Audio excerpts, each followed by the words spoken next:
Before we dive in, this week's episode is brought to you by my free cheat sheet, 30 Top Tips to Find Time to Write.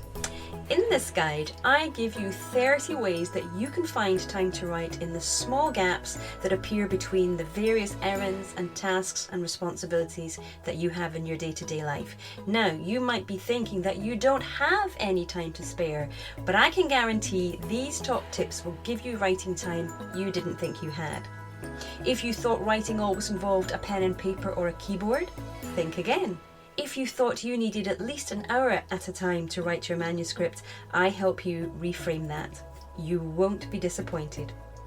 Get your free copy of 30 Top Tips to Find Time to Write by going to emmadesi.com/30 top tips. Okay, let's dive in to today's episode. Lois Letchford's story is one of overcoming the odds. It provides inspiration, motivation and hope for others who face desperate situations. She recognised her learning difference at the age of 39 when teaching her second son to read. Through determination and grit, she lived to see the fruits of her labour. She's the co-founder of Teaching Students with Dyslexia Writing and Reading Programme. Reversed, a memoir, is her first book. In this story, she details the journey of her son's dramatic failure in first grade, and then tells the story of the twists and turns that promoted her passion for literacy and her son's dramatic academic turnaround.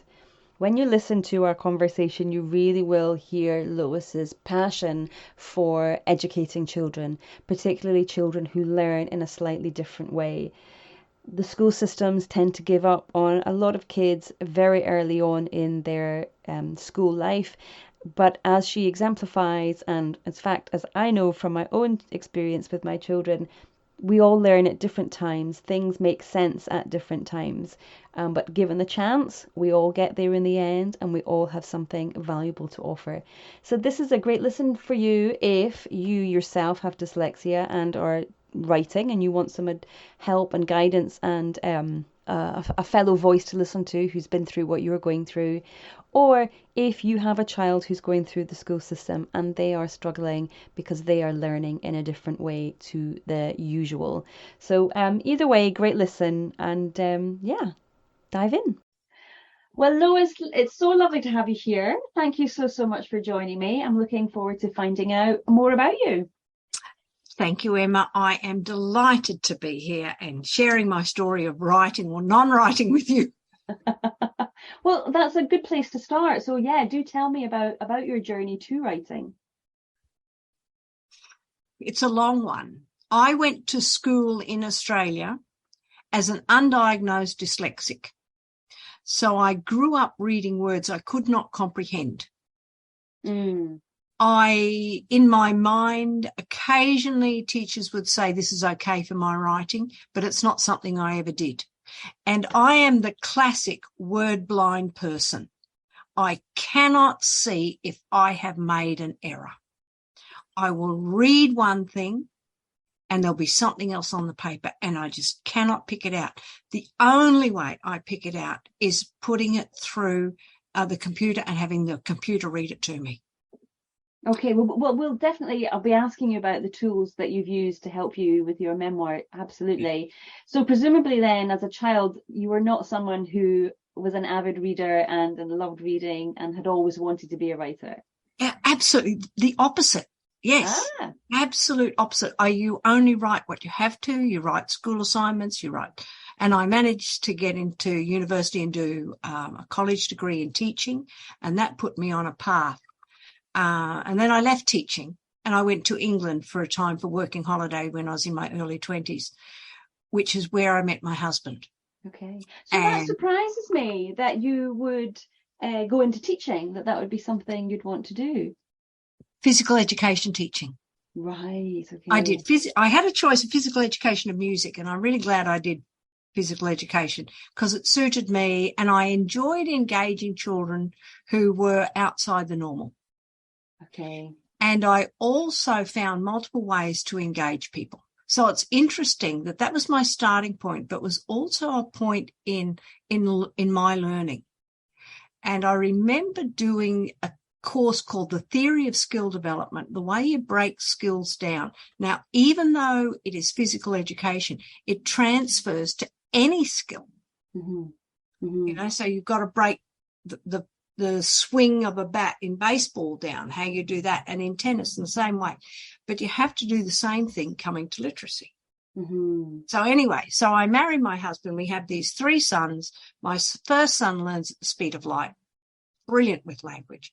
My second son has ear infections from the age 8 to 18 months. I have no clue of the impact of ear infections on language, on the brain, and on learning. Oh, no, I didn't either. Oh. And he's incredibly good at doing puzzles. And that's obvious that he can do puzzles. But the language component of his brain has been impacted in a way that is totally unexpected. Okay. And I send him to school, and on day 6 of school, the teacher throws up her hands and said, well, you know, he can't do a thing. He's so far behind. I don't know how I'm going to teach him. And she was cranky and angry. Yeah. Every day throughout that year, my son wet his pants, he bit his fingernails, and he stared into space. I didn't know the teacher shouted at him. Gosh. The end of the year, he gets tested, and, you know, the testing shows he can read 10 words after 1 year in school. Oh, bless him. He's got no strengths, and he's got a low IQ. And a result like that for a 6.5-year-old child is absolutely devastating, long term. So we have an opportunity to leave the country for 6 months. My husband is a professor. Right. The University of Queensland, which is the top university in the state. And we go to Oxford for 6 months. So I've got 6 months to work with Nicholas. I'm not sending him to school. And I asked him if he wanted to go to school, and his face just went white. The blood just went. Yeah, he's had a horrible experience. Yeah, and he's going into, a different accent, all sorts of things you can't find and it's just too hard. So I work with him. The first 2 months that we arrive are lost because it's summer holidays. So we're now down to 4 months. And I have this series of books with me called Success for All, and they were a failure because it's phonics-based decoding, words, no pictures. You read the word, get to the end of the page, ask him the first word, he has no clue. Okay. And my mother-in-law was with me, and she said to me, Lois, make learning fun. That was the start of, what am I going to do? I knew he could see patterns and rhyme words. I started to write simple little poems. The poems were transformative. That he is no longer stressed, he's relaxed, he's laughing, he can remember the poems, he can find the rhyming words, and we do the illustrations. Oh, lovely. And it just, that was transformative. So my mind's going 24 hours a day. What poem will I write next? What will I do next? And every day we made these steps. You come to 00, the letters 00, as in cook, look and book. And I wrote this simple little poem. Captain Cook had a notion there's a gap in the map in the great big ocean. He took a look without the help of any book, hoping to find a quiet little nook. And the poem goes on. It's only two verses. While we're doing this poem, and we're in Oxford, and Oxford at the time was full of map shops and it's full of libraries and museums, and we're seeing all of this. And Nicholas says to me, can I see Captain Cook's original maps? And he had to ask me twice. And the moment he said that, I knew my child didn't have a low IQ.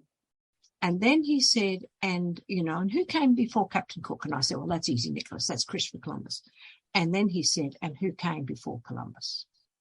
Now I'm floored because that sort of thinking has never been in my mind.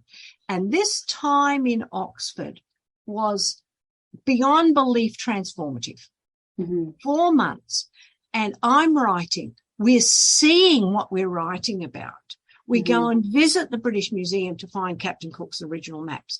We go to the Bodleian Library in Oxford and go to the gift shop and say, well, where would we see a Ptolemy map? And the lady at the gift shop turns around and looks down at the bottom shelf. She picks up this book of maps and says, here's a book of Ptolemy maps. That'll be £5, please. Now, how many places in the world will have that resource at your fingertips? And my son is drooling over the Ptolemy maps, published or first printed in 250 AD. Mm-hmm. So that's wonderful. So he gave you your first into you writing and starting with these little poems. Yeah. Exactly. Anyway, we returned to Australia and I meet the person who'd done the testing and said he had a low IQ. And I said, Nicholas has just asked these most amazing questions. And we've had so much fun with this learning. And she stood in front of me and said, well, I've spoken to the reading teacher and he's gone backwards. And in fact, he's the worst child I've seen in 20 years of teaching. It's not what you say to a mother, is it? That's the start of the book. Well, it's not the start, but that's the journey that I went on was because of these words that were spoken to me. Mm-hmm. And from there, I thought, what else do I have to do to teach my son to read? And I taught him to read and write and did all that. And then in 1999, our family moved with my husband and his work to Lubbock, Texas, USA, which is where we are now. We're not in Lubbock, but we're in the USA. And Nicholas in that school system went from the bottom to the top. Oh, what a relief for you. Yeah. And so let me ask you about your own dyslexic story. I mean, because that was something that was holding you back as well, or I imagine that was part of why you had such trouble. So did it take you a while to get diagnosed? Was that something that they did later on in school? How did that work for you? Never. No one's ever been interested in me or my learning. It's as I'm sitting in Oxford and working with Nicholas that I worked out, and I'm reading about dyslexia and learning disabilities. And for the very first time, I'm seeing myself. Oh, that must have been a very cathartic or very emotional moment for you. Yeah.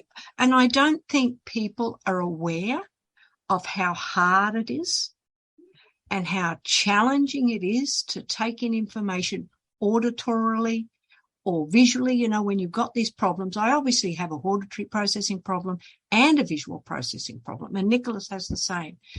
And you work really hard and they turn around and say, well, you're not working hard enough. Mm-hmm. Oh, she's a bit lazy, isn't she? Mm-hmm. It's and that's a shame because you're trying as hard. Children always try the best that they can, don't they? They want to please. Children want to make their teacher happy, make their parents happy, and it's so frustrating and upsetting for children when they're trying their very, very best and someone says you need to try harder. Yeah. Mm-hmm. Yeah. Or you're a bit careless, aren't you? You're careless. Well, instead of saying, and see, these were words that were spoken to me that I can tell you, I'm now 66, that I can still remember the teacher saying, you're careless. And not one strategy to help, not one iota of empathy, just you're not good enough. And I got that message. Yeah, that's awful. So when you had that diagnosis, when you realized, okay, I see myself here, I realize that I've got dyslexia, did that make you kind of more determined then that I'm going to conquer this, I'm going to write a book, I'm going to share Nicholas's story? No. What it made me do, and particularly Nicholas's story, was made me really work on the research, understand the research behind learning disabilities and teaching of reading, as to teaching the child who fits on the first or the second percentile, which is where Nicholas fits. Right, okay. And so for those children, or, for anybody who's got dyslexia, if any of our listeners have it and they're finding it, and they still, they want to write a book but are finding it challenging, what are the most sort of common challenges then do writers face if they've got dyslexia that, say, a non-dyslexic writer doesn't experience? I think we all experience it. You've got to write a lot to get a good book. You can't write one draft. Mm-hmm. There's got to be a lot of writing. when I was writing my book, I went to a writer's class and I met this youngish girl, she's the same age as my son's, who said, Lois, I'll help you. Her edits were fantastic. I needed that level of support to write a book that's readable and enjoyable and engaging. The other thing you have to do, and you must do it, is to read a lot. Now, what's interesting was that when we were in Lubbock, Texas, now you get a map out and find out where Lubbock, Texas is, because it's in West Texas. The next town, the nearest town to us, is 5 hours drive away. Wow. And, so you're doing a lot of driving. When we're in the car, I spoke to the librarian and I said, we've got these two boys, they fight in the car. And she said, listen to books on CD. That's what we did. Where's my language coming from? Where am I learning to write? Was from listening when we're doing all this driving. And so unconsciously, now I've taken in all of this language that I should have had for 20 years, but it helped me write. So when I came to write a book, I knew at the end of the chapter that I had to have a cliffhanger. I had to have the reader wanting to turn the page. Yes. And the one comment I get from my book is I couldn't put it down. Oh, that's what every writer dreams of. But, it started with this personal, very personal story where my child is written off. So you're writing from a point of view of a mother who's got absolute heartache. And then my son blows it out of the water, and learning about conflict, learning to write in a way, that you've got conflict. Because I knew once my son had done well, that I would lose the reader if I didn't have a conflict in the story. So then you've got to work out how you're going to write that part with conflict in it to keep the readers engaged and sitting on the edge of their seats. Yes. So going back to the dyslexia side of things, so what advice would you have for other, say, new writers who do have dyslexia and they enjoy stories but find reading difficult? So if they're wanting to kind of learn about how story is formed and how it flows, then audiobooks is definitely a great way to start. Yay. And so then when you went to your writing classes, did you find that challenging in other ways? How did you cope, say, with the reading material that was given or the writing exercises that you were given? The reading, I'm now, older. I've been reading and writing effectively since I was about 30 when I had my children. Right. So I've now had 30 years of really effective reading and writing. Really effective reading. My writing has struggled. And what happened in the writing class was I found this brilliant editor. And I needed someone of that level to say, this is what you've got to do. Okay. So did they help you sort of with the developmental overall writing of the book, as well as coming in and doing line and copy editing? Yes, I think so. My story took place on 3 continents. So we've got this extraordinary story, and people don't, I think, value the extent of the extremes that not only my son, that I went through by accident, an accident of birth and whatever, to help us along the journey and help my son go from the bottom to the top. Because like I said, the writing, the listening in the books really helped my writing 20 years later or 10 years later. Without that listening, I couldn't have written.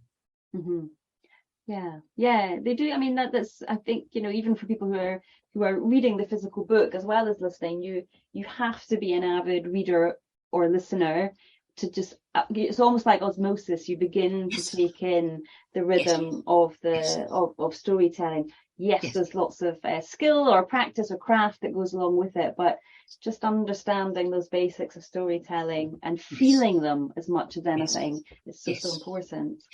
And finding mentor text, finding books that say to you, why do I want to read this? So I'm reading, read like a writer, write like a reader. And why do you feel it? What did the author do to help me stay engaged? How did the author build tension in this book? And I think of Charles Dickens in Great Expectations, when Pip goes out into the field and he's got the cows looking at him, and that builds tension, and something else that builds tension and takes you along as a reader. All of that was really important to me to see and hear and understand as a writer. Mm-hmm, mm-hmm. And so did you find that having this new understanding of yourself, finding these mentor texts and finding the right teachers and editors for you, did everything kind of happen overnight, or did you need to sort of work on your inner self as well, you know, how you approached your writing and the mindset that went along with that? It takes a lot. And my poor husband, you know, I have to do a lot of thinking before I put pen to paper. And I would talk to him. I most likely drove him nuts. And he would always add something, you know, because he's brilliant. And he would add something to my writing and my thinking that would help me put it on paper. Mm-hmm. So that the end result of actually putting words on paper comes from hours of mulling it over in my mind. I think of it like a dough, you know, making bread. Mm-hmm. It's got to sit, it's got to ferment, it's got to work before I actually get those words on paper. Mm-hmm. Yeah, I think that's the same for all writers, isn't it? Dyslexia or no dyslexia, there is that period. And I think a lot of new writers don't realise that sort of 80% of the work of writing a book is done before you sit down and put pen to paper. It's all the stuff, the thinking, the what ifs, wondering about your character, what could happen to them, what's going to happen at the end. All of these things need to ferment away or be proven or rise, as you say, as your nice analogy of the dough, before you then sit down, okay, let's start fleshing this out and actually put it pen to paper or type it onto the screen. It's a big part of it. So what then prompted you to think, okay, I'm going to write this? You know, what prompted you then to say, okay, not only do I have the story about my son and his experiences and your own experiences, but what prompted you to then say, okay, I'm going to write a memoir about it. I need to share this story. My husband travelled around the world. So we went from Australia to Texas. We went back to Australia, and then we came to upstate New York. I'm in upstate New York. I've got all this knowledge about teaching the most vulnerable kids. I can't teach up here. Oh. I haven't got those nice little steps. I haven't been through the nice little steps of education, which gives me an alternative perspective. It gives me an alternative perspective on teaching reading and all that, but they don't want to know me. So I did my master's degree and I thought, now what do I want to do? And at this time, this is 2013, 14, my son has got a scholarship. Let's start that. My son completed 5.5 years of undergraduate education in mathematics and engineering at the University of Tasmania. In 2013, he's got a scholarship to do a PhD in applied mathematics at Oxford University. Wow, applied mathematics, my goodness. At Oxford. At Oxford. There's a lot of great names that have come out of there. And so I had this story that started in Oxford and ended in Oxford. And I get a little bit tired of, we've only got to teach phonics. We've only got to do this. We've only got to do that. And if they had done that with my son, he would not have learned to read. Yeah, it's not for everyone. Some people do find it very, very tricky, don't they? Well, when you start looking at the science of learning, yes, we do have to teach phonics. Mm-hmm. What else do we have to do? Mm-hmm. How are we going to do it? And are we then monitoring, is the child getting it? Or are we willing to say to the child, well, that kid's just dumb, they can't do it? So what's our attitude? And one of the things that comes out, not only in my book and in my life, is what's our mindset towards that child sitting in our class? Yeah. Yes, we do have to do phonics. No question about it. Are the jumps adequate for the child, or are they too big? Are we putting everything on that child to do all the components of language? And I just became so passionate about watching my son go from this kid who couldn't do anything to this boy who's just loving learning with this incredible brain. And that's what drove me to write. You've got to know that we can teach a child who's been given this label, but don't expect them to do it like everybody else. Yes. Yeah, it's so true. I've been reading a lot about and studying a little bit about ADHD recently, and how that type of brain thinks and sees the world so differently. Not any better or worse, just very, very differently, and it has its own attributes that brain can bring to the world, to their life. It's amazing. The one driver, what upsets me most of all, is that we take our children age 6 and 7 and 8 and say, you can't. Yeah. Sorry. Yeah. No. You're right. This is you've seen this with yourself. You've felt this with yourself, and you've seen it with one of the people that you love most in the world. And so that is very emotive, and that is a big driver for anybody to want to see change and bring about change. And I can see absolutely why that would prompt your memoir and wanting to share this story. I would imagine particularly for other parents who have children who are struggling in this way. And so what advice would you have, given what you've been through and the battles that you've no doubt had with schools and education, what advice do you have for parents who are going through something similar? Connect with other parents who've had children who struggled. Contact me, talk to me. The problem is far bigger than we recognise in teaching. That's one. Connect with other parents. Write for your children. Write their words down. Make them the authors of the story. Yeah. Love that little kid and don't blame them. Aww. I've got 2 children who learn a little bit differently, one more than the other, and I understand some of what you've been through. Although I have to say we get a lot of support in school, which is great, but it's just such a constant worry. It's constantly on your mind as a parent, isn't it? You can't quite let it go until you feel like it's moving, or the child is feeling happier and feeling progression. Yeah. This is a show about writing, so I won't, there are things I won't say. But what I learned about teaching is that when our kids are emotionally connected to the learning,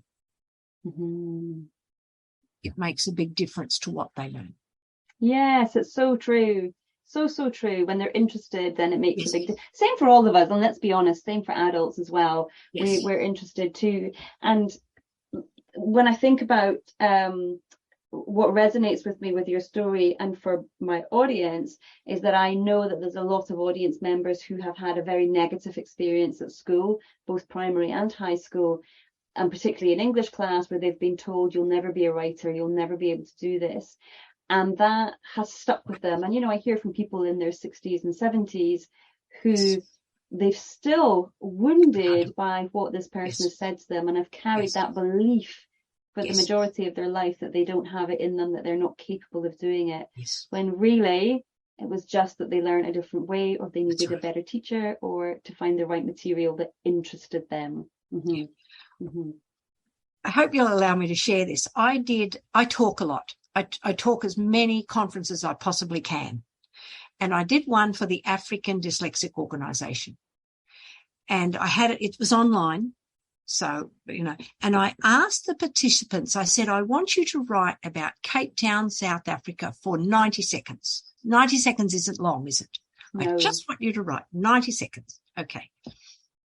And then I said, now the next part is I want you to write about your hometown for 90 seconds. And the third one is, now I want you to write about your mother for 90 seconds. The next task is count the number of words you wrote about Cape Town, the number of words you wrote about your hometown, and the number of words you wrote about your mother. Once I did that, there was like, and where are you asking your children to write? Are you asking them to write about something they have no interest in? Because one lady said to me, Cape Town, I said, why do I want to do this? And I wrote 0 words about Cape Town. Now, you know, when it's closer to you, you're going to write more words. But the closest, you write to your mother in 90 seconds, how many words did you? And that exercise for teachers was eye-opening, because so often we're asking children to write about Cape Town, South Africa. Yeah. I've never been there. I don't care about it. I don't want to go there. Why do I have to do this? And when that's the attitude, that's when we're knocking children back. We are better off to make a volcano with them. Let's write about this. Yeah. And you can write it about, you know, from many angles. It doesn't have to be a descriptor or, you know, and what are the ordered one, the procedure one. You know, it can be the emotion of it as well. Yeah. What did I enjoy about this? And just getting kids to write about things that they're enjoying changes the outcome. And so do you think that's applicable then to some of our listeners who are finding it hard to get into their writing, and they've thought actually it's the dyslexia that's holding them back, but could it be that maybe they're wanting to write perhaps a literary novel, but actually what they'd love to write is something a bit more genre or commercial based, and so finding that spark point is the main thing? Yes, and write about what you love, write about what you know.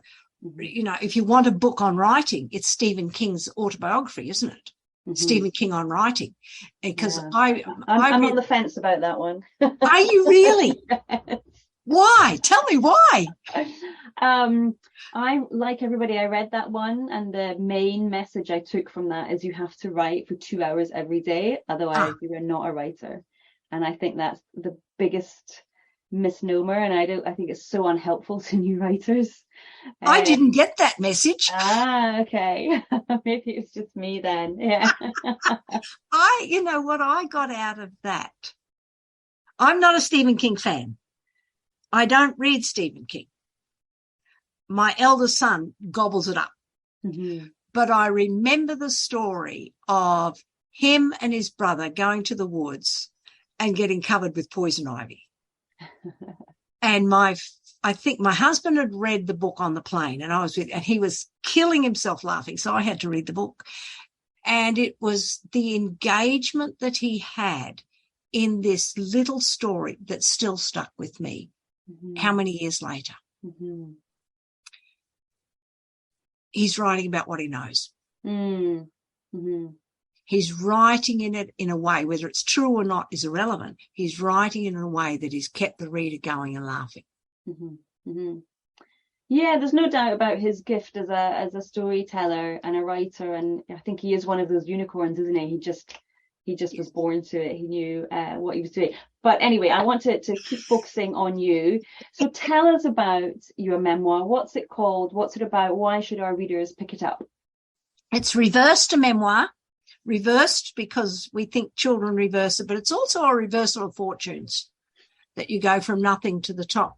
Why should people? Because it's an emotional story. It's an emotional journey from the beginning to the end, and you watch the change and you feel the change in the book, going from this mother who's absolutely terrified with her 6-year-old child to someone I am just enamored and amazed about what he did, and even about what I have done too. So, and you read it to pick up tips on teaching. Know that our children can be taught to read.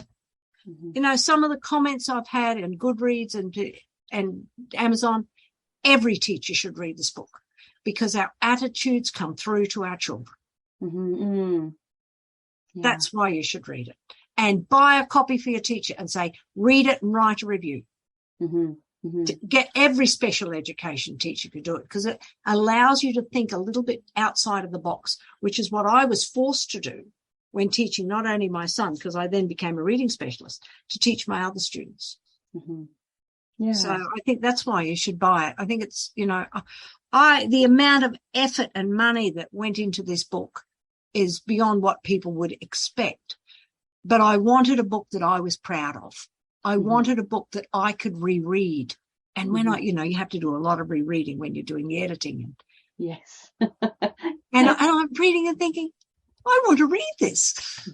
I don't want to turn the page. I want to read it. Yeah. I love that you've described it as a reversal of fortune, because I think that does sum it up so well, that this poor kid who was sort of basically, written off at the tender age of 5, 6, and then gets, not just a degree, but a doctorate from one of the best universities in the world, and one of the toughest subjects, I would suggest, in the world as well.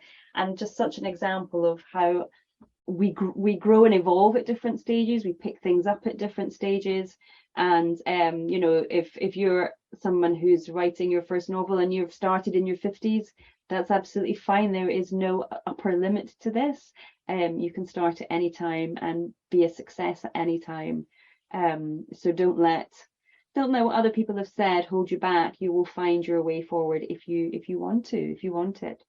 So let me ask, are you working on another book now? Have you got the bug? Are you going to continue, or have you done what you need to do and sent your message into the world? I'm working on book 2. It's going to be slow. And it started because I met a mother whose 16-year-old son had failed. The parents have spent $100,000 on his education to have him come out non-reading. Oh, gosh. On day 1, I identified the problem. So it's her journey. Okay. That's the start of the book. And now I've got a problem with the arc. When Nicholas was 30, he'd completed his PhD, and he's confident, he's articulate, he's been through this whole journey. And I said to him, Nicholas, tell me what happened in first grade. My son cried, and he couldn't articulate anything. Oh. And that's when I recognized the emotional damage that had happened. And we as a family had ignored it and pretended it didn't happen. That story needs to be told. Oh, so lots of work to do there. And then I said to him, tell me about, I can't deal with that now. Tell me what happened in Oxford. And you get this kid going from sour to laughter. And he said, and he named the poems I wrote to him 25 years earlier. He said, the mapping and Captain Cook and learning about maps taught me to love learning, and I never want to stop learning. Then he started to giggle like a little 7-year-old, and he said, you wrote a poem about the witch's spell. He said, I don't remember it, but it was so funny. That story has to be told. We talk about phonics. It's not about phonics. It's how are we engaging our child in learning. So the story has got to be there. And then he's married this phenomenal woman who adds to the story and adds to the complication and how much emotion is involved. And she said to me, Lois, Nicholas doesn't have words for emotion. And I said to her, Latch me, I'm flat out teaching him to read. Lois, Nicholas doesn't have words for emotion. We missed that. How could I have done it? This is what I could have done. So the learning is still going on for me. Yes, I do have the second book, but it's got a lot of money. I've got to make the money before I write it and do all the rest of it. And it's a bit slower coming out than I want, but that's okay. Yay, well, it's exciting. It's lovely to hear you've got a new project on the go. And I think you've exemplified there. I'm always banging on about how we need to tell our stories, that every story deserves to be told, fiction or real reality or non-fiction. because they all contribute to the world and they all speak to somebody. There is someone who will resonate with that story, and I go on a little bit, quite a bit about it. And I think your story today, your life story about you and about your son has exemplified exactly why each of us, all of our stories, all our tiny stories, are so powerful and they need to be shared with the world. So thank you very, very much for letting us in today.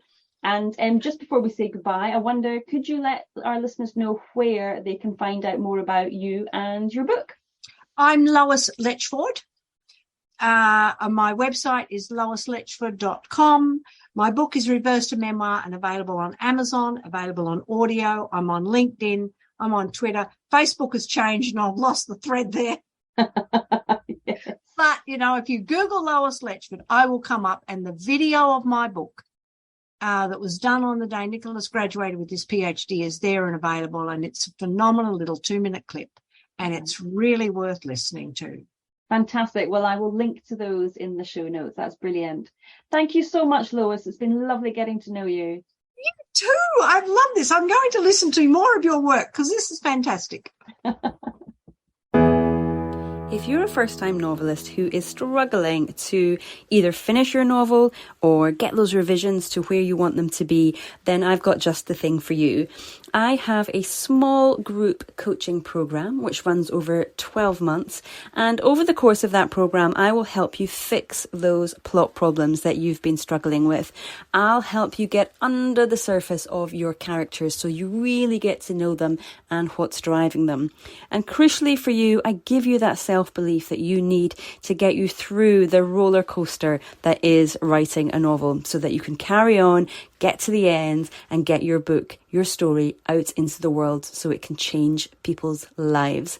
If that sounds good to you, if that is something that you'd be interested in doing, I know I can help you get to where you want to be.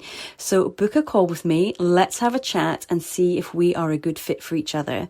If you're interested in doing that, then go to emmadesi.com/story builder. I look forward to chatting. Well, thank you so much for joining me today. I hope you found that helpful and inspirational. Now, don't forget to come on over to Facebook and join my group, Turning Readers into Writers. It is especially for you if you are a beginner writer who is looking to write their first novel. If you join the group, you will also find a free cheat sheet there called 3 Secret Hacks to Write with Consistency. So go to emmadesi.com/turning readers into writers, hit join. Can't wait to see you in there. All right. Thank you. Bye-bye.